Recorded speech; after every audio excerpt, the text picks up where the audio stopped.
12 में क्या है, tunnel is dug along a chord of the earth at a perpendicular distance r/2 from the earth center. The wall of the tunnel may be assumed to be frictionless. Find the force exerted by the wall on the particle of mass m when it is at a distance x from the center of the tunnel. ठीक है, all right. तो इसमें जो है हम क्या कह रहे हैं कि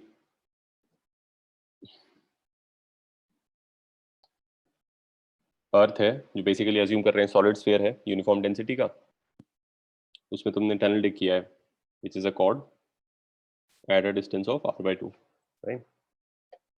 और फिर जो है इसके अंदर एक पार्टिकल चलेगा और पार्टिकल पे तुम्हें फोर्स बताना है as a function of I suppose distance from the centre of the tunnel, correct. तो हमारा पार्टिकल यहाँ है, तो नेचुरली क्या होगा, अगर ये डिस्टेंस x ले रहे हो तुम, पार्टिकल जो है बेसिकली इस लोकेशन पे जो फील्ड का डायरेक्शन है that's towards the centre of the earth, right. तो फील्ड इस तरफ है, तो फील्ड का फोर्स जो लगेगा, फील्ड यहाँ पर कितना होगा तुम्हें पता है, सॉलिड स्फीयर के अंदर gm/r³ into x, but x यहाँ पे x नहीं है, x यहाँ पे है x² + r²/4, समझ रहे हो, इसका भी डाउट है। वो सेंटर से ही डिस्टेंस है x। नहीं, सेंटर ऑफ द टनल से डिस्टेंस बोला है ना, distance x from the centre of the tunnel. Okay sir, sorry sir. ठीक है, तो ये डिस्टेंस हो गया तुम्हारा from the centre of the sphere, right, that is what shows up here and you have gm/r³। तो ये फील्ड हो गया, तो जो फोर्स लग रहा है वो योर मास इनटू फील्ड हो गया, तो वो भी मिल जाएगा। इस फोर्स का जो हॉरिजॉन्टल कंपोनेंट होगा that will cause the particle to accelerate in the tunnel, जो वर्टिकल कंपोनेंट होगा that will provide the normal, I mean it will press the particle into the wall of the tunnel and so the tunnel will respond with some normal force. वही तुमको शायद find करना है, find the force exerted by the wall on the particle, correct. तो basically जो हमारा force है F ऐसे, उसका जो वर्टिकल कंपोनेंट है, अगर ये एंगल हम बोले थीटा है तो एफ साइन थीटा हमको फाइंड करना है, वही हमारा आंसर है, वही नॉर्मल भी होगा वॉल से, ठीक है। एफ साइन थीटा फाइंड करना है, तो ये ट्राइंगल देख लो जिसमें कि ये एक्स है, ये r/2 है और ये x² + r²/4 है और ये एंगल थीटा है। तो साइन थीटा की वैल्यू कितनी है, r/2 ओवर दिस, एफ की वैल्यू कितनी है, m gm/r³ into x² + r²/4 into sin theta which is r/2 over x² + r²/4। so ये कहानी खत्म हो गया तुम्हारा, you are only left with gmm/2r², right, it's a constant independent of x, ठीक है। फिर उसके बाद आ जाते हैं 15th क्वेश्चन पे।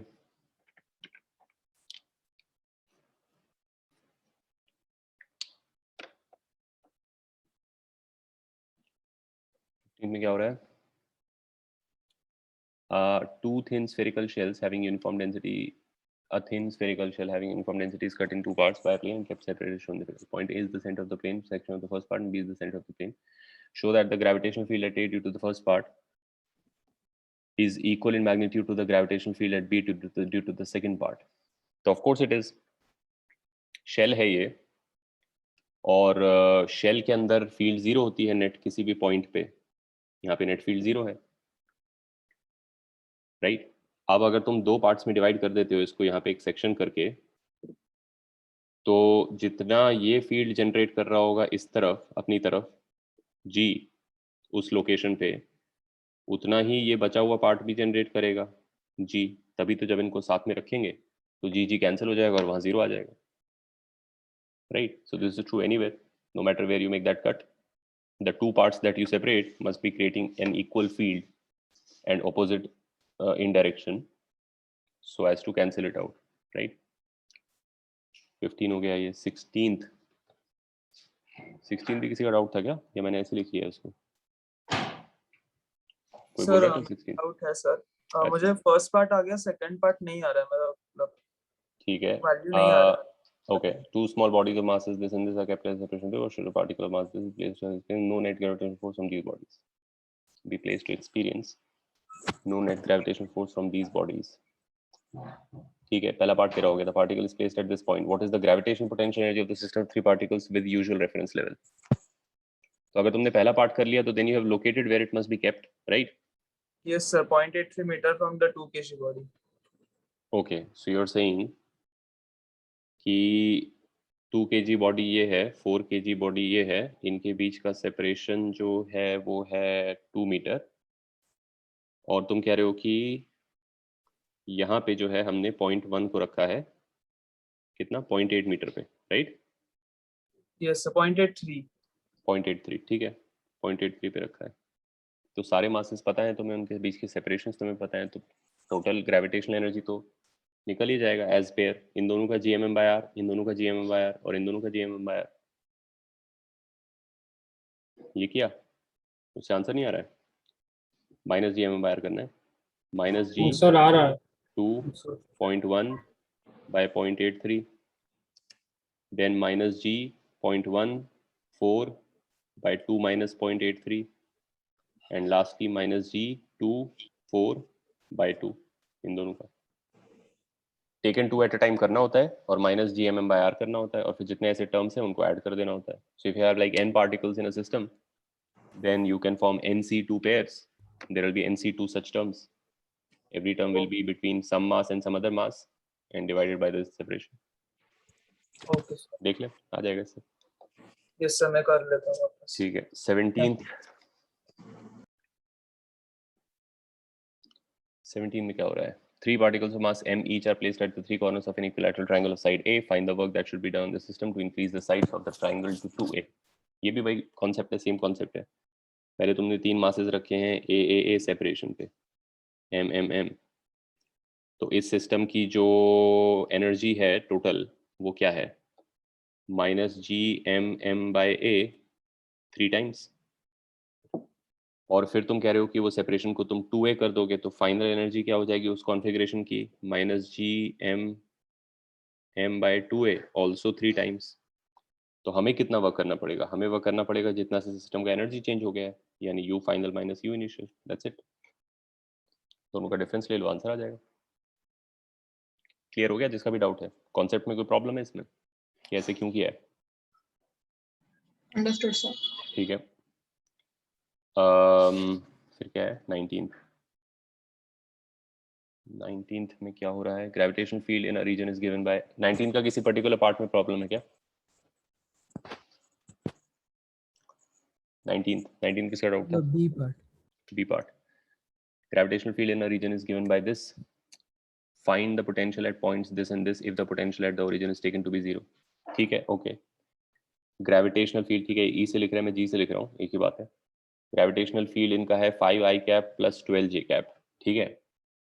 और साथ में इन्होंने तुम्हें बता दिया है कि पोटेंशियल एट 0,0 इज 0, ये भी बता दिया गया तुमको, रेफरेंस है वो तुम्हारा। तो अब वो तुमसे पूछ रहा है कि 12,0 और 0,5 पे कितना पोटेंशियल है, ये दो वैल्यूज तुमसे पूछे जा रहे हैं। तो आई गेस तुमको ये पता होगा कि फील्ड जो होता है उसका मैग्नीट्यूड वो पोटेंशियल का नेगेटिव डेरिवेटिव विद पोजीशन होता है, राइट? ये पता है? No, sir. नहीं?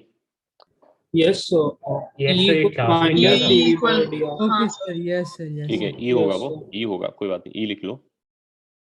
तो फील्ड जो है, field is basically if you take the potential, potential is a function of position, and if you differentiate the potential function and put a minus sign in front of it, then that gives you the field function, right? तो therefore which means कि तुम dr इस तरफ लेके और minus dv करके और फिर इंटीग्रेट कर सकते हो, राइट? तो Okay, अब sir. ये जो है डेल्टा v आ जाएगा और ये तुम्हारा हो जाएगा minus E dot D R, ठीक है। इलेक्ट्रिक सॉरी ग्रेविटेशनल फील्ड दिया हुआ है एज अ वेक्टर, और dr जो वेक्टर होता है, I mean a small displacement, dr vector can be written as a dx I cap plus dy j cap, right? तो इसका इस फील्ड के साथ डॉट प्रोडक्ट कर दो, फिर उसको इंटीग्रेट करो। अब डेल्टा v बेसिकली तुम्हें मिलेगा v final minus v initial, right? तो फाइनल तो तुम्हें इनमें से कोई डालनी होगी, जैसे इसका निकाल रहे हो तो ये डालोगे फाइनल में, इनिशियल में 0,0 डालो क्योंकि वहां का पोटेंशियल 0 दिया हुआ है। मतलब टेक्निकली ये जो है तुम डालोगे v at one place and v at the second place, और यहाँ पे वन प्लेस के कोऑर्डिनेट्स डालोगे x1 y1 और यहाँ पे डालोगे x2 y2। तो अब क्योंकि रेफरेंस दिया हुआ है तो इसीलिए बेटर होगा कि ये नीचे 0 0 डाल दो, तो यहाँ 0 डाल दो और यहाँ पे ये कोऑर्डिनेट्स डालो तो भी मिल जाएगा तुम्हें सॉल्व करके इसको। ठीक है, make sense?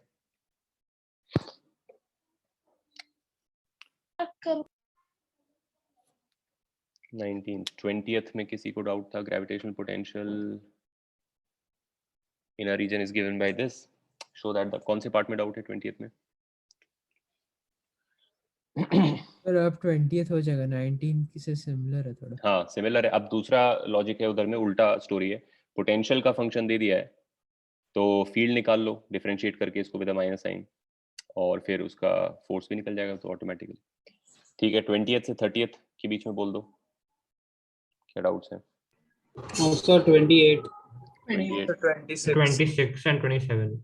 27 and 30th also. The 30th. answer wasn't coming. ठीक है ओके।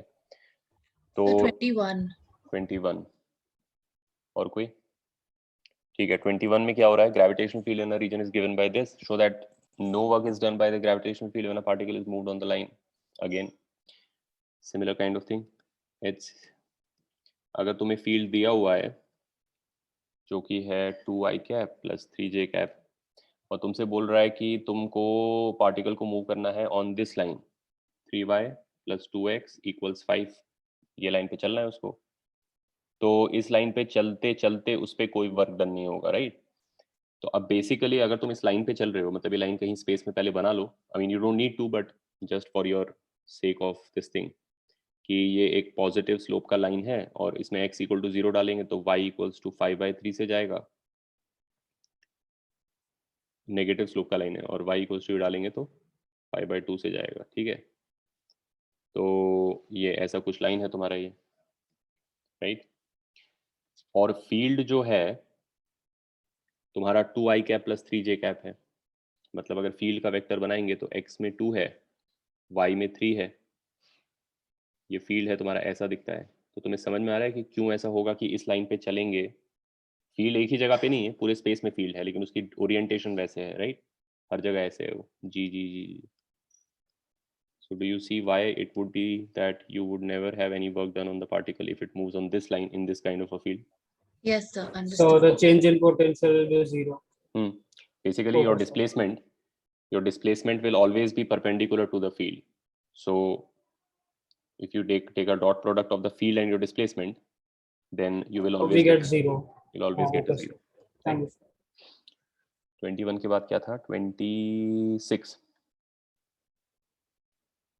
26 में क्या हो रहा है?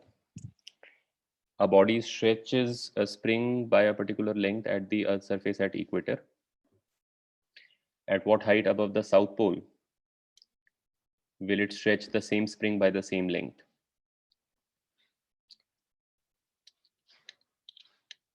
Assume the Earth to be spherical. ठीक है, तो पोल और इक्वेटर पे डिफरेंस किस चीज का है? अगर अज्यूम कर रहे हैं परफेक्टली स्फेरिकल है, so the difference is basically due to rotation, right? And on the poles you have some fixed g, matlab from the pole, as seen from the pole, if you go away from the pole, the earth is basically a perfect sphere of some gravitational field, right?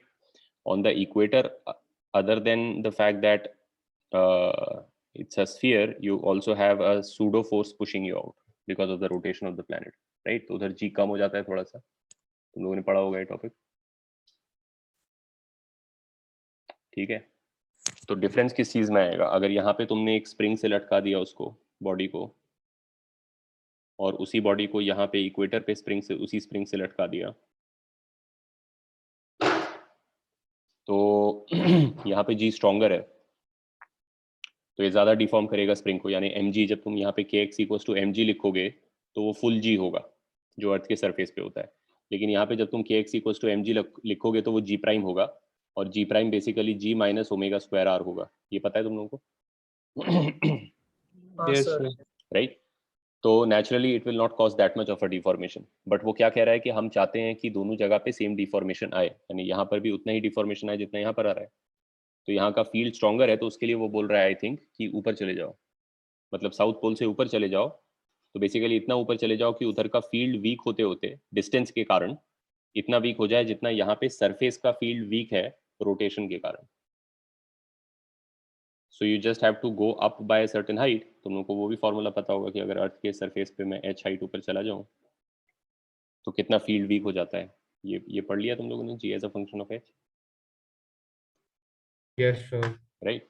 तो g weak हो जाएगा, और week करके कितना week करना है उसको, जितना सरफेस पे है ऑन द इक्वेटर। इससे मिल जाएगा तुम्हें आंसर एच का। सर उसका 11 किलोमीटर आता है अप्रोक्स में और आंसर दिया है 10। 11 आता है और आंसर दिया है 10। हाँ सर। 10 पॉइंट कितना आ रहा था तुम्हारा, मतलब राउंड होके 11 हो रहा था? नहीं मेरा 11.136 आ अच्छा, रहा था। 11 से ज्यादा आ रहा था। हाँ 11 से ज्यादा Yes, था। sir. मेरे को 10.8 आ रहा था। इसको क्या लिया था, डिफॉल्ट जी को? डिफॉल्ट जी को So वो तो कैंसिल हो जाता।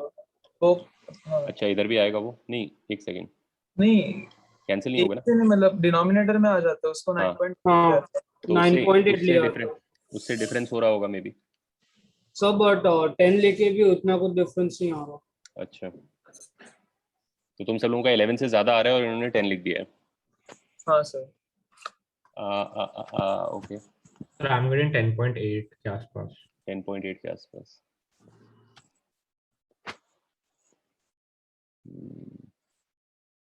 ठीक है, मतलब अब कई कारण हो सकते हैं। यहाँ पे तुम लोगों ने कौन सा अप्रोक्सीमेट वाला फॉर्मूला यूज किया क्या जी का? Yes, so 1 minus 2h bar. हाँ, So but it's 11 kilometers, so the approximation should work, right? हाँ, दैट्स ट्रू।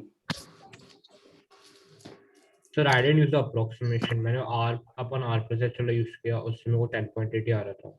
उससे तेरे को 10.8 आ रहा था, ठीक है, और इन्होंने 10 लिख दिया आंसर।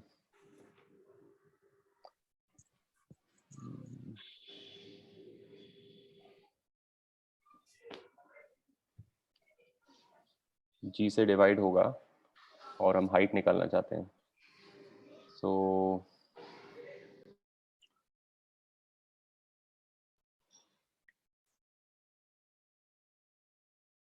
ठीक है, आई don't think that's such a big deal. मतलब अगर इसने 2-3 पॉसिबिलिटीज हैं कि इसने बिना अप्रोक्सीमेशन वाला लिया हो और जी का वैल्यू 10 लिया हो, या बिना अप्रोक्सीमेशन वाला लिया हो, जी का 9.8 लिया हो। I think one of those combinations will get you close to 10। Maybe वही क्या होगा। अब ऐसे बैठ के तो गेस करना पॉसिबल नहीं है कि इसने क्या कॉम्बिनेशन ऑफ सिचुएशंस उठाया है। देख लूंगा मैं बाद में, अगर मेरे को लगेगा कि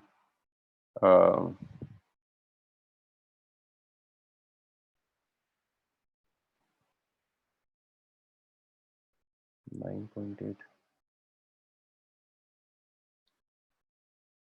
बेसिकली तुम यहाँ पे कह रहे हो तो G M by r square है, तो आर प्लस एच स्क्वायर कर रहे हैं, तो उसमें से आर स्क्वायर करके और इसको आर प्लस एच -2 कर रहे हैं, तो ये r minus 1 minus h by r हो जाता है, 1 माइनस 2 एच बाय आर हो जाता है, right. So g into 1 minus 2 h by r को हम ले रहे हैं जी माइनस, अर्थ का रेडियस भी आ रहा है क्या रिजल्ट में? आएगा ही आई थिंक। Yes, sir. जी जी जी, वो भी एक इशू है। अब क्या डेटा लिया है वहाँ पे एग्जैक्टली तुम लोगों ने क्या लिया है? 6400। Yes, हाँ sir. सर। Yes sir. ठीक है, मतलब आई डोंट थिंक ये कोई बहुत परेशान होने वाली बात है। इसमें 1 माइनस 2 एच बाय आर और इधर हो गया 1 minus omega square R by G. तो बेसिकली एच की वैल्यू आ रही है omega square R square by 2g। ठीक है, omega square R square by 2g।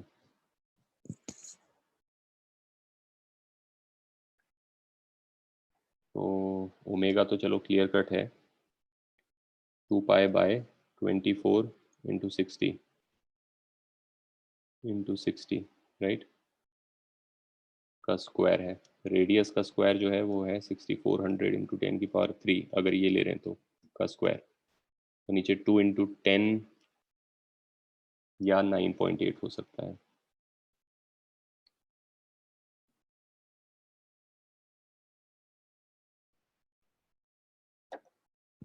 So then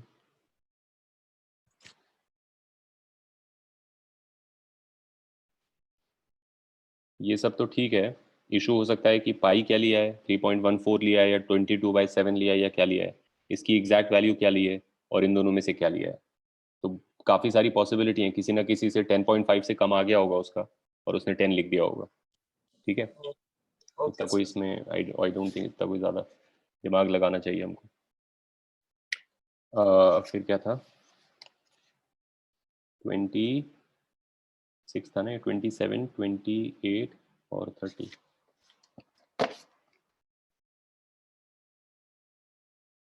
एक सेकेंड।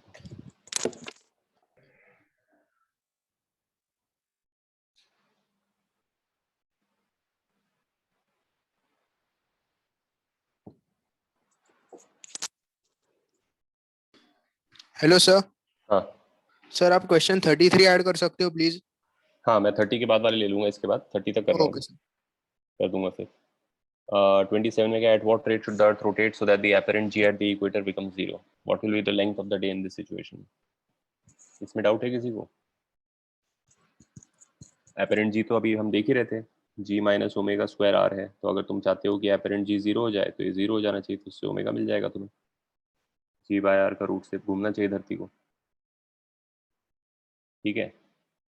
और what will be the length of the day in this situation, तो वो निकाल ही सकते हो, time period 2 pi by omega, काफ़ी कम हो जाएगा, काफ़ी ज़्यादा ओमेगा चाहिए होगा जी को नलिफाई करने के लिए, तो प्रॉबली हर 10 मिनट में सनराइज होता होगा, नॉट श्योर, निकालो यहाँ से, ठीक है। 28 में क्या हो रहा है, pendulum having a Bob of mass m is hanging in a ship sailing along the equator from east to west. When the ship is stationary with respect to, इसमें कौन से पार्ट में डाउट है 28 में? So C part. When the ship is stationary with respect to water, the tension the string is T naught is hanging in a sir आप ship. पूरा सम कर सकते हैं प्लीज। ठीक है, pendulum having a Bob of mass m is hanging in a ship sailing along the equator from east to west जा रहा है। When the ship is stationary with respect to water, the tension in the string is T naught. Find the speed of the ship due to rotation of the earth about its axis. Find the difference between T naught and the Earth's attraction on the bob. If the ship, ये भी वही है, apparent G का ही problem है. If the ship sails at speed V, what is the tension in the string? Angular speed of the Earth's rotation is omega and the radius of the Earth is r. देख, पहला part तो ये है कि find the speed of the ship due to the rotation of the Earth about its axis. इसमें तो कोई tension नहीं है, वो सीधे सीधे अर्थ ओमेगा पे घूम रहा है, शिप तुम्हारा इक्वेटर पे बैठा हुआ है, तो शिप का जो स्पीड है वो v है और वो ओमेगा आर है, ये तो ए पार्ट है तुम्हारा, ठीक है। और फिर जो है उसके बाद क्या बोल रहे हैं कि find the difference between T nought and the earth's attraction on the bob, again same चीज है ये, difference between T nought and the earth's attraction on the bob. तो अर्थ्स अट्रैक्शन जो है वो तो जी है, लेकिन टी नॉट एक्चुअली उतना नहीं होगा क्योंकि तुम इक्वेटर पे बैठे हो, तो तुम पे एक बाहर की तरफ सूडो, तो बेसिकली अगर तुम इसमें देखोगे कि मान लो इक्वेटर पे तुम शिप इमेजिन कर लो कि शिप है और उसमें तुमने ये बॉब लटका रखी है, ठीक है। तो बॉब पे जो फोर्सेस लग रहे हैं वो एक तो नीचे लग रहा है एम जी जो एक्चुअल जी है, और बाहर की तरफ लग रहा है क्या, एम ओमेगा स्क्वायर आर, क्योंकि धरती ऐसे घूम रही है तो सूडो ऊपर लग रहा है और टेंशन भी लग रहा है उसको, करेक्ट। तो वो इक्विलिब्रियम में है तो T plus M omega square R equals to M G, तो M G minus T equals to M omega square R, यही चाहिए तुम्हें, difference between the force of attraction from the earth and the tension, ये समझा? Yes yes sir. अच्छा, और फिर if the ship sails at speed V, अब अगर शिप वी से चलने लगा अर्थ के रिलेटिव, तो पहले ही वो अर्थ के कारण ओमेगा आर से सर्कल में घूम रहा है, अब अगर वी से और चलने लगा, अब ये मुझे ध्यान नहीं, तुम लोग देख लो कि अर्थ ईस्ट से वेस्ट घूमता है कि वेस्ट से ईस्ट घूमता है, अगर साथ में घूम रहे हैं दोनों तो वी प्लस ओमेगा आर हो जाएगा, ठीक है। और अगर उल्टा जा रहा है तो वी माइनस ओमेगा आर हो जाएगा, बट बेसिकली अगर मान लो साथ में ही जा रहे हैं तो एक तो उसकी स्पीड ओमेगा आर है ही और प्लस वी और ऐड हो जाएगी उसमें, करेक्ट। तो बेसिकली अब वो सर्कल करने लगेगा at a speed of v plus omega r, Sir, ठीक है। ship east to west जा रहा है. Ship And rotation is from west to east, so minus 12. Ship east to west जा रहा है, rotation is from west to east, ठीक है। तो बेसिकली अर्थ फास्टर है इन एनी केस, तो ओमेगा आर माइनस वी से जा रहा होगा वो, ठीक है। तो सर्कल में जाने का उसका स्पीड कम हो गया, तो therefore V square by R, मतलब M V square by R की वैल्यू अब ये हो जाएगी, मेक सेंस? t प्लस ये इक्वल्स टू mg अपनी इक्वेशन बन जाए, ठीक है? Yes if the ship sails at speed v what is the tension, ये निकालना है इन द स्ट्रिंग। हाँ ठीक है, ये समझ गया जिसका भी डाउट था ये वाला इक्वेशन? Yes sir. ठीक है। फिर क्या था 28 के बाद 30 भी डाउट था किसी का? Yes, so the calculation was The possible. moon takes about 27.3 days to revolve around the earth in a nearly circular orbit of radius this. Calculate the mass of the earth from these data. Mass of the earth from these data. ठीक है भाई, I guess mg equals to ये अर्थ है, ये अर्थ है, ये moon है, तो ये डिस्टेंस इनका r है, और मून जिस रेट से जा रहा है ओमेगा हमको पता है क्योंकि टाइम पीरियड दिया हुआ है इसका।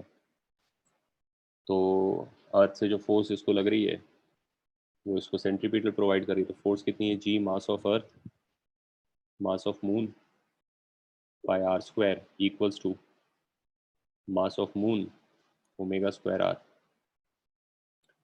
तो बेसिकली ओमेगा स्क्वायर की वैल्यू मिल गई, और ओमेगा की वैल्यू तुम्हें ये भी दी हुई है 2 बाय टाइम पीरियड दिया हुआ है, right? Okay, sir. Thank you. या सब्स्टिट्यूट कर लो, आ जाएगा उस टाइम से। Okay, sir. 30 से 40, 30 से 39 तक, 33 कोई बोल रहा था और 36 है ना, और कोई? सर 32 और 38। 32, 38, 32, 32 का बी पार्ट। 33, 34 का भी, Sir, 34. 38, 34 लिखा मैंने, और कोई? सर 32 का बी पार्ट। 32 का बी पार्ट कह रहा था, ठीक है। सर मैं 32 का ए पार्ट में चाह रहा हूँ।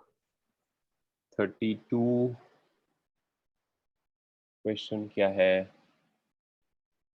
Satellite of mass 1000 kg is supposed to orbit the Earth at a height of 2000 km above the Earth's surface. Find its speed in the orbit. ये तो तुम्हें पता है ऑर्बिटल स्पीड होती है directly 2000 kilometre above the earth surface है, और अर्थ का खुद का रेडियस अगर 6400 ले लें तो टोटल 8400 किलोमीटर के ऑर्बिट में वो जा रहा है। तो डायरेक्टली वी ऑर्बिटल तुम्हें पता है कितना होता है, √gm/r, राइट? r जो है तुम्हारा 8400 किलोमीटर है यहाँ पर। Make sense? Sorry sorry sir, B part में डाउट नहीं है मुझे। अच्छा ठीक है, 33 में डाउट था। डी पार्ट में? यस नहीं, 32 में डाउट नहीं था। अच्छा 32 में डाउट नहीं, ठीक है। फिर आ जाते हैं 33 पे, उसमें क्या हो रहा है? Find the radius of the circular orbit of a satellite moving with an angular speed equal to the angular speed of the earth rotation. ये भी निकाल सकते हो तुम। ये धरती है, धरती ओमेगा से घूम रहा है, सैटेलाइट मान लो कि r डिस्टेंस पे है, और वो भी ओमेगा से घूम रहा है। तो अगर वो r डिस्टेंस पे है, क्या निकालना है? Find the radius of the circular, ठीक है। तो जो स्पीड से जा रहा है v, वो r ओमेगा है, r हमें निकालना है, लेकिन ओमेगा हमें पता है, अर्थ का ओमेगा है, यानी r into 2 by time period of earth, ठीक है। और ये v जो है डायरेक्टली v ऑर्बिटल से इक्वेट कर दो फिर gm/r से, right? Yes, sir, got it. तो r तुम्हारा r की पावर 3/2 इधर बन जाएगा, और इधर t/2 पाई √gm हो जाएगा, मिल जाएगा इससे answer. Radius of the orbit पे निकालना है ना, हाँ ठीक है। 33 के और बी पार्ट भी है, उसमें कोई डाउट है? If the satellite is directly above the north pole at some instant, Yes, sir, Find ये that- part में doubt. बी पार्ट में डाउट है? तो ये तो 6 साल हो जाएगा ना। If the satellite is directly above the North Pole at some instant, find the time it takes to come over the equatorial plane. हाँ तो ये भी निकल जाएगा क्योंकि टाइम पीरियड उसका अर्थ के बराबर ही है, और अगर वो नॉर्थ पोल के ऊपर है तो क्वार्टर सॉर्ट ऑफ पीरियड, अगर अर्थ को साइडवेज देख रहे हैं, ये अर्थ का नॉर्थ पोल है, साउथ पोल है, ये इक्वेटर है, सैटेलाइट जो है अभी अपने ऑर्बिट में नॉर्थ पोल के ऊपर है, तो इक्वेटोरियल प्लेन में आने के लिए उसको बेसिकली यहाँ आना पड़ेगा, तो which is 1/4 of its total time period ना। टाइम पीरियड उसका अर्थ के बराबर ही है, 24 घंटे, 6 घंटे में आ जाएगा I think. Thank you, sir, got it. ठीक है। तो 33 था ये, हाँ। उसके बाद क्या 34 किसी का डाउट था? 34 में क्या, what's the true weight of an object in a geostationary satellite that weight exactly 10 newton at the north pole. ठीक है, अगर जियो स्टेशनरी सैटेलाइट में है तो जियो स्टेशनरी सैटेलाइट का जो ओमेगा है वो अर्थ का ओमेगा के बराबर है। ठीक है, अर्थ है और ये जियो स्टेशनरी सैटेलाइट है। इसमें उसने वेइंग मशीन लगा के वो खड़ा हो गया। मान लो धरती पे जो है नॉर्थ पोल पे जब वो खड़ा होता था तो मशीन जो है एग्जैक्टली 10 न्यूटन दिखाता था। ठीक है, मतलब m into g at north pole was 10, right. अब वो जियो स्टेशनरी में जा रहा है तो एक तो जियो स्टेशनरी का तुम्हें रेडियस पता है और जियो स्टेशनरी में जाने का ओमेगा वही है जो अर्थ का ओमेगा है। तो अब अगर इसका इक्वेशन, इसका बैलेंस ऑफ फोर्स देखा जाए in the rotating frame, in the satellite frame, Jio stationery satellite के फ्रेम में देखोगे तो क्या क्या फोर्स लग रहे होंगे इस पे। एक तो इस पे नॉर्मल लग रहा होगा फ्रॉम द मशीन, वही वेट है, वही रीडिंग दिखाएगा वो। एक इसको धरती का अट्रैक्शन लग रहा होगा, m into whatever is the G का वैल्यू एट दिस डिस्टेंस, यहाँ तक आते आते जो जी हो गया होगा वीक। और एक उसको रेडियली आउटवर्ड सूडो लग रहा होगा m omega square, omega earth का ही ओमेगा है, into radius of the geostationary satellite orbit, right. ये तीनों फोर्सेस से इक्विलिब्रियम में होगा in the geostationary satellite frame. तो basically n plus m omega square R G equals m G prime होगा g mass of earth by radius of the geostationary का square. तो normal आ जाएगा और यही इसका रीडिंग है वेट का कि m G m by R G square minus m omega square R G. अब m तो हमें पता ही है, m कॉमन ले लो, m है 10 by ji, ji is ji on earth, surface का जी है ये। बेसिकली अगर 10 ले लें तो m 1 है इसका, राइट, 1 के जी का ये। तो आंसर है तुम्हारा G M by R G square minus omega square R G. ये इसकी रीडिंग आएगी वहाँ पे। Sir, they specifically said North Pole, so won't we take G as 9.8? हाँ ठीक है, चलो 9.8 ले लो, वो तो एक ही बात है, कोई वैल्यू लेनी है वहाँ पर वो डाल देना। I don't think that makes too much of a difference. Sir ये वेरिएशन विद हाइट्स, हाइट का फॉर्मूला नहीं यूज कर सकते इसमें? कौन सा वाला? वेरिएशन विद हाइट का। For the value of g here? हाँ सर। नहीं, कैसे? जियो स्टेशनरी तो काफी दूर होता है ना, अर्थ रेडियस का 6-7 नहीं टाइम्स। मतलब without approximation, r upon r plus h का। कर लो, एक ही बात है। आई मीन वही लिखा है मैंने, आर जी मैंने मान लिया। आंसर रॉन्ग आ रहा है, 0.17 आ रहा है। नहीं सर, मैंने भी वही किया बट मुझे आंसर आ गया। आएगा, तू देख ले कैलकुलेशन में अगर तो। कैलकुलेशन होगा। हाँ देख लेना एक बार, क्योंकि करेक्ट है उसमें कोई, अगर तुम अप्रोक्सीमेट नहीं कर रहे हो पूरा ले रहे हो तो करेक्ट ही है वो। So what is the value of RG? RG is geostationary का रेडियस ऑफ ऑर्बिट, वो तुम निकाल सकते हो कि 36,000 किलोमीटर। हाँ वैल्यू होती है, बट अदरवाइज उसकी इक्वेशन ये है कि अर्थ के ही ओमेगा से जाना है उसको, अर्थ का ओमेगा तुमको पता है, और आरजी निकालना है तो वी ऑर्बिटल तुम वहाँ का लिख सकते हो G M by R G, और टाइम पीरियड तुम लिख सकते हो 2 pi R G by V orbital, right. Yes, sir. और R V orbital R G के टर्म्स में आ जाएगा और टाइम पीरियड 24 घंटे है, तो उससे आर जी का वैल्यू मिल जाएगा। Okay, sir. Okay. ठीक है, 34 था ना ये, ठीक है। फिर क्या 35?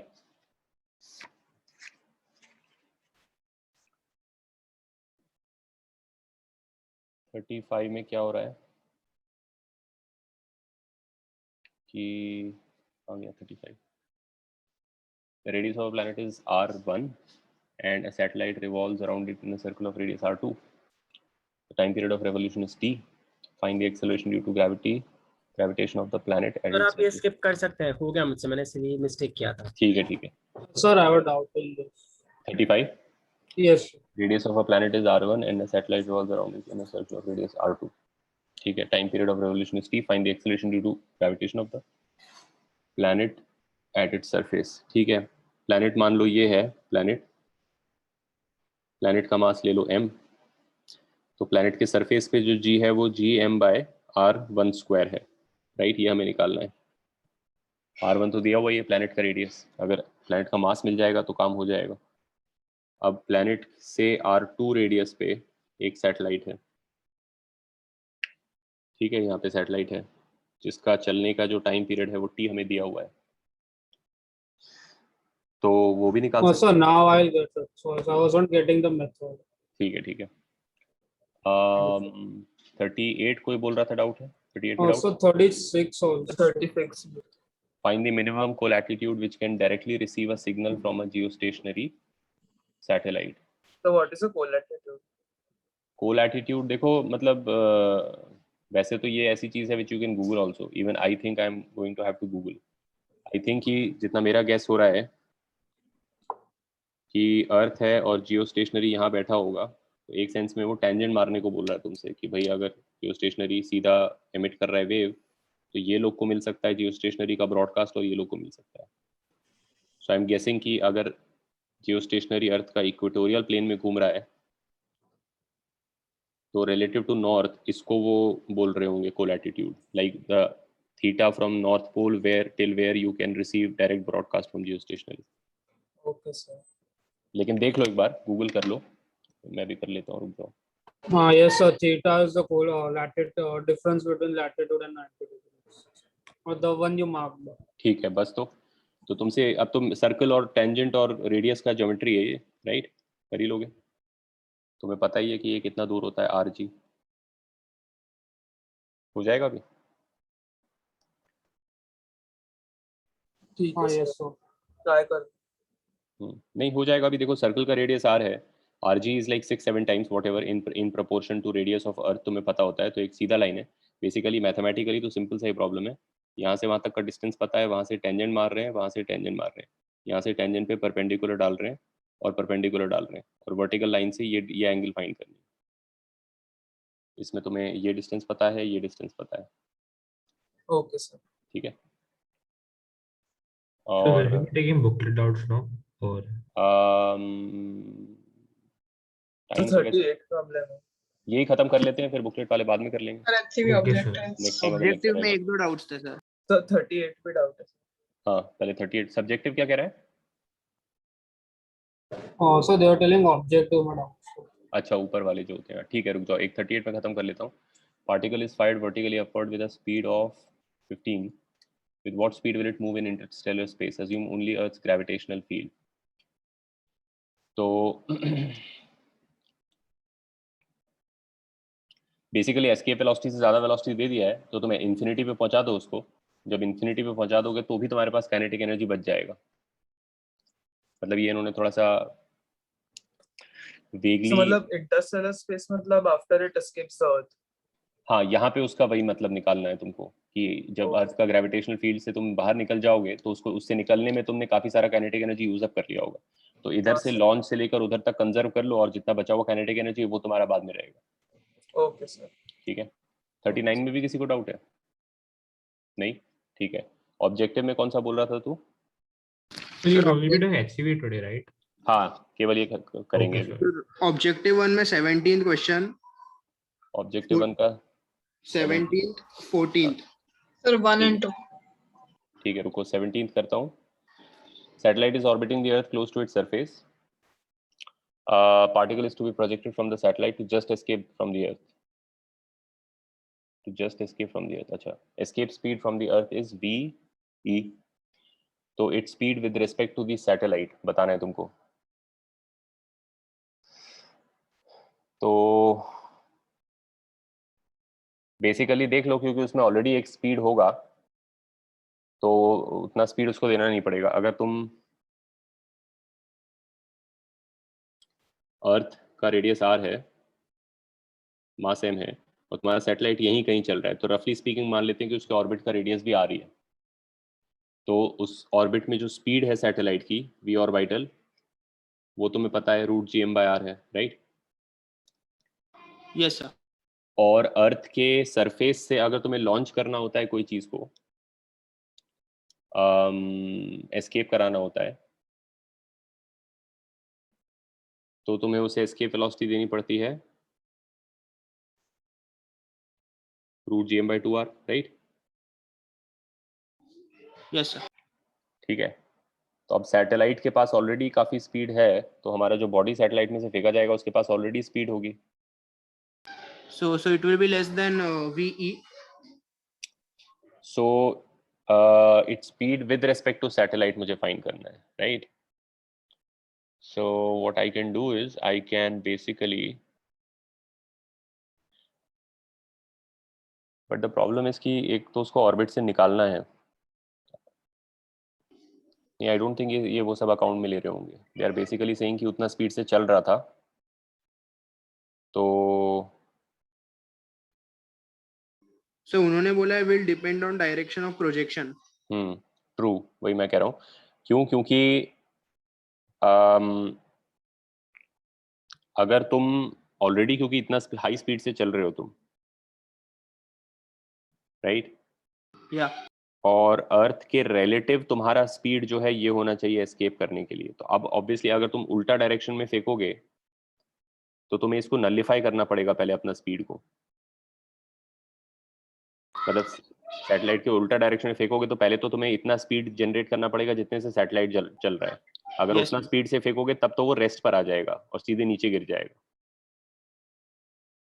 लेकिन अब तुम उसको एस्केप कराना चाहते हो तो उल्टा डायरेक्शन में तुम्हें इतना स्पीड और जनरेट करना पड़ेगा। तो बेसिकली इतना प्लस इतना स्पीड तुम्हें फेंकना पड़ेगा उल्टे डायरेक्शन में। ओके सर, तो उन्हें बताना चाहिए था कि पार्टिकल आगे प्रोजेक्ट करना है पीछे प्रोजेक्ट करना है। हाँ, बेसिकली तो वही है, इसीलिए ऑप्शन दिया है उन्होंने कि will depend on direction of projection. क्योंकि अलग अलग, Okay. अगर तू वर्टिकली फेंकेगा तो मोर और लेस तेरे को फिर देख ले वेक्टर सम इसका और इसका एस्केप स्पीड के बराबर हो जाए, वैसे देखना है। ठीक है, Got it सर। क्योंकि इसकी स्पीड ऑलरेडी काफी ज्यादा है तो उससे काफी डिफरेंस पड़ जाएगा इस बात पर कि किधर फेंक रहे हो। 14 तो बोल रहा था। अच्छा एक सेकंड, 1-2 कोई बोल रहा था? ऑब्जेक्टिव 1 का 1-2। Yes, sir. Acceleration of the moon with respect to Earth is this, and the acceleration of an apple falling on Earth's surface is about 10. Assume that the radius of the moon is 1/4 of the Earth's radius. If the moon is stopped for an instant and then released, it will fall towards the Earth. The initial acceleration of the moon towards the Earth will be.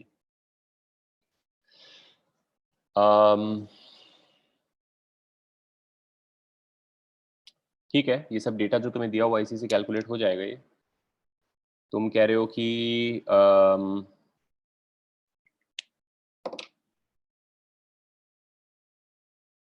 Moon का radius हम बोल रहे हैं 1/4 of the earth radius है, right? तो अर्थ है तो moon है इतना है, तो radius of the earth is 4 times radius of the moon. So therefore तुम ये कह सकते हो, आई मीन ये भी ठीक नहीं है वैसे, लेकिन आई गेस अप्रोक्सीमेशन लगाया जा रहा होगा इसमें कि अर्थ और Oh, moon sir, it will be B only, right? In any case, the acceleration because won't change acceleration is because the towards the- force won't change. अच्छा क्या है क्वेश्चन? मैंने पूरा पढ़ा भी नहीं है। If the moon is stopped for instant and then release it will fall towards the earth. The initial acceleration of the moon towards the earth will be. हाँ सही बात है, करेक्ट है। The force isn't changing, so the acceleration I won't. Thought कुछ और calculate करना है। ठीक है, सही बात है। 0.0027 मीटर पर सेकंड स्क्वायर से वो ऑलरेडी उधर चल रहा है, ठीक है, ऑर्बिट में है, लेकिन एक्सेलरेशन उसकी वही है, राइट? और वो एक्सेलरेशन अर्थ के पुल से ही आ रही है। मतलब mg, अर्थ जो मून पे फोर्स लगा रहा है वही फोर्स से मून जा रहा है सर्कल में, लेकिन एक्सेलरेटेड तो इधर की तरफ ही है। और अगर तुम इसको रेस्ट पे लेके छोड़ दोगे तो भी इधर की तरफ ही एक्सेलरेटेड होगा। तो ये डिस्टेंस पे जो भी जी का वैल्यू होता है वही मून की एक्सेलरेशन है। तो चाहे वो चल रहा हो सर्कल में और सेंट्रीपिटल एक्सेलरेशन हो, चाहे तुम उसको रिलीज कर दो और फ्री फॉल एक्सेलरेशन हो, इस लोकेशन पे तो एक्सेलरेशन का एक ही वैल्यू होगा। समझा ये? Yes, sir. और acceleration of the moon just before it strikes the earth in the previous question is, जो अर्थ के सरफेस पे एक्सेलरेशन होती है। नहीं सर, इसमें हमें रेडियस ऑफ मून भी अकाउंट पे लेना पड़ेगा ना। अच्छा ठीक है, चलो ओके, ये भी बात है कि मून छोटा सा नहीं है, तो वो अकाउंट में ले लो कि अर्थ अगर इतना बड़ा है और मून का रेडियस अर्थ के रेडियस का 1/4 है, तो मून का सेंटर जो है actually 5r/4 from the earth centre होगा। यही कह रहे हो ना? Yes sir. ठीक है, तो देख लो यहाँ पे कितना जी होना चाहिए इस डिस्टेंस पे। अगर r पे बेसिकली gm/r² जो है उन्होंने तुम्हें 10 दे रखा है, तो gm/5r/4 होल स्क्वायर कितना होगा? ये क्वेश्चन है, डिवाइड कर लो, आंसर आ जाएगा। ठीक है, ये समझा? Yes, sir. ऑलराइट। और 14 तो बोल रहा था ना, ये कर लेते हैं बस, फिर खत्म कर देते हैं lecture. Body is suspended from a spring balance kept in a satellite. The reading of the balance is W1 when the satellite goes in an orbit of radius r, and W2 when it goes in an orbit of radius 2r. Reading of the balance is W1 when the satellite goes in an orbit of radius r, and W2 when it goes in an orbit of radius 2r. Then satellite है और simply orbit में है और इसके अंदर एक object है, तो उसकी एक्सेलरेशन तो हाँ दोनों ही जीरो आएंगे। रीडिंग कैसे आएगी? बेसिकली तुम जब ऑर्बिट में होते हो तो तुम वेटलेस होते हो, right? Sir, it will be like the one we calculated, like the normal force in a geostationary satellite.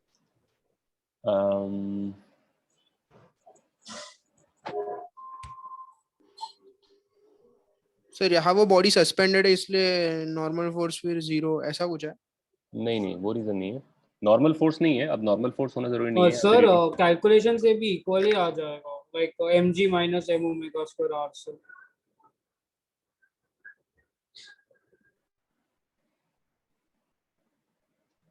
हाँ वो ठीक है, तुम कैलकुलेट कर लो इसको फिर कि एक बार आर रेडियस के ऑर्बिट में हो,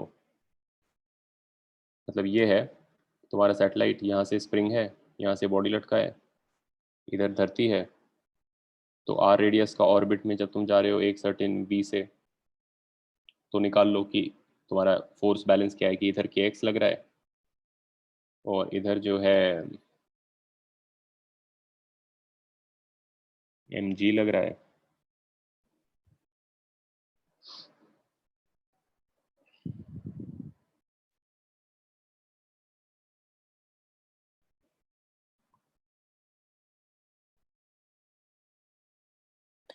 नहीं, हम जो कैलकुलेट इक्वेशन में कर रहे थे नॉर्मल फोर्स वाला, कहाँ गया? वैसे भी इस पे जो फोर्स लग रही है, जो सैटेलाइट पे फोर्स लग रही है, वो है यहाँ पे भी जो भी जी की वैल्यू है तो वो एम जी है। मान लो कि इस बॉडी की बात कर रहे हैं, अगर ये ऑर्बिट में है सैटेलाइट के साथ, तो इस पे फोर्स एम जी लग रही है और इसके कारण ये एम ओमेगा स्क्वायर आर से जा रहा है, तो जी की वैल्यू तो ओमेगा स्क्वायर आर है ही। अब जब तुम इसके फ्रेम में इस पे सूडो भी लगा दोगे तो वो एम ओमेगा स्क्वायर आर लगेगा और रियल फोर्स एम जी लगता होगा, तो वो दोनों तो वैसे भी कैंसिल होने चाहिए,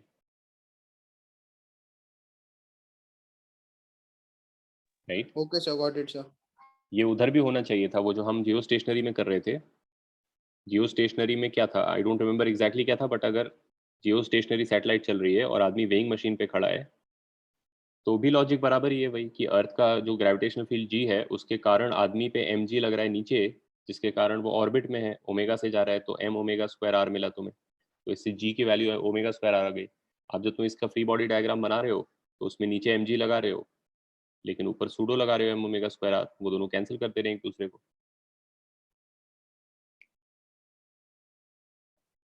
राइट? तो स्ट्रिक्टली स्पीकिंग कोई एन की जरूरत ही नहीं है। दैट्स वाई सैटेलाइट्स में लोग वेटलेस होते हैं, मतलब दीवार पे वेइंग मशीन लगा के उस पर पैर लगाने से वो रीडिंग थोड़ी दिखाएगा, गॉट इट सर। राइट? ठीक है, thank you. Thank you sir. Sir एक लास्ट क्वेश्चन है, ऑब्जेक्टिव 2 का 3। ऑब्जेक्टिव 2 का 3, uniform spherical shell gradually shrinks maintaining its shape, the gravitational potential at the centre. देख ले, पोटेंशियल एट द सेंटर का formula तुम्हें पता है, minus G M by R होता है, राइट? शेल के अंदर कांस्टेंट पोटेंशियल होता है, तो जो सरफेस पे पोटेंशियल है वही अंदर भी है, और शेल को तू बेसिकली कंप्रेस कर रही है, लेकिन मटेरियल टोटल अमाउंट में तो सेम ही है, तो एम चेंज नहीं हो रहा है, करेक्ट? तो एम सेम रह रहा है उसका, लेकिन आर जो है तुम्हारा वो तुम छोटा कर रहे हो, तो minus G M by R की वैल्यू जो है इंक्रीज कर रही है, मतलब मैग्नीट्यूड में इंक्रीज कर रही है, राइट? Yes sir. तो एज अ वैल्यू वो डिक्रीज कर रहा है एक सेंस में, क्योंकि माइनस लगा है ना आगे उसको, समझा? Understood sir. ठीक है, alright. So I have a हाँ small doubt. हाँ एक्सरसाइज में 25th क्वेश्चन में एक्सरसाइज का 25th में, हाँ बोलो। Body is wait KG by mass नहीं, मैं वो तो वॉइस वो ब्रेक, इंडिपेंडेंट। तेरा वॉइस ब्रेक हो रहा है, ओ सर, फिर से बोलो। सर अब आ रही है? हाँ अभी आ रही है, बोलो। हाँ सर, उन्होंने मास दिया है तो shouldn't it be independent of the कहाँ पे मेजर कर रहे हैं? Body is weight by a spring balance to be 1 kg at the north pole. हाँ ठीक है, फेयर इनफ, गलती कर दिया इन्होंने। 1 kg नहीं, लेकिन एक्चुअली पता है किस सेंस में ये बोल रहे हैं, ये इस सेंस में बोल रहे हैं कि जनरली हम लोग को भी किसी चीज का मास उसके वेट से ही पता चलता है, राइट? Yes sir. मतलब जब तुम कोई बोलेगा कि मेरे को 1 किलो कोई क्वांटिटी दे दो, मैंगो दे दो, तो तुम उसको वेइंग मशीन में रख के जब वो 10 न्यूटन का रीडिंग आएगा, अगर अज्यूम कर रहे हो कि ग्रेविटी वहां पे लोकली जहां मेजरमेंट कर रहे हैं वहां 10 है, तो जब 10 न्यूटन का रीडिंग वेइंग मशीन दिखाएगा तो तुम बोलोगे कि 1 किलो मास होगा इस चीज का, राइट? तो तुम उसकी वैल्यू तो जज कर ही रहे हो वेट से, यानी जी पे डिपेंडेंट तो है ही वो। अच्छा ओके, बट सर वो मास दिया है तो फिर वो तो नहीं इंडिपेंडेंट। मास दिया है, होता क्या है कि जैसे मान ले वेइंग मशीन पे भी मास लिखा होता है हमारा, राइट? लेकिन वो मास जी को यूज करके ही तो कैलकुलेट कर रहा होता है वो, तो वो स्केल पे स्टिकर लगा होता है केजी का, लेकिन उसने क्या किया होता है, वेइंग मशीन की कैलकुलेशन इन द मशीनरी होती है कि जब मैं उस पर खड़ा हो जाऊंगा और 680 न्यूटन आएगा, तो वो उस रीडिंग को 10 से डिवाइड करके 68 स्केल पे दिखा के और केजी आगे स्टिकर पे लगा रहेगा, right? Yes sir, yes sir. So मैं अपना रीडिंग मानूंगा उसको of mass in a sense, या जो भी है वेट वॉट, बट वो जी को यूज करके वर्क कर रहा है, मतलब उसने अज्यूम किया है कि जी का एक वैल्यू है जिससे वो डिवाइड करके तुम्हें तुम्हारा मास बता रहा है। तो यहाँ पर भी वही चीज है, मास इसने कैलकुलेट किया है तुम्हारा जी के वैल्यू से, I mean MG measurable quantity MG है, और फिर उसको जी से डिवाइड करके वो एम बता रहा है तुम्हें। अच्छा ओके तो वो सर। चेंज हो जाएगा obviously based on location. Yes sir, thank you. ठीक है, तू क्या कह रहा है? Can we say if a satellite is in circular orbit then weightlessness is experience in, हाँ yes correct, that's true. And the reason for that is that everything in the satellite is basically in free fall. Just like, I mean, if you take an elevator, if you're in an elevator and you're standing in an elevator and there's a weighing machine underneath your feet, and then the elevator starts to fall, right? तो elevator भी free fall में है, तुम भी free fall में हो, weighing machine भी free fall में है.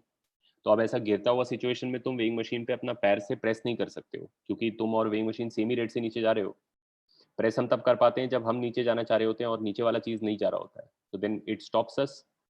We are trying to go to the centre of the earth, but then something prevents us from going, so we pile into it. So then that pressing produces a reading on the machine. But if the machine is also going down at the same rate, you can't press into it, right?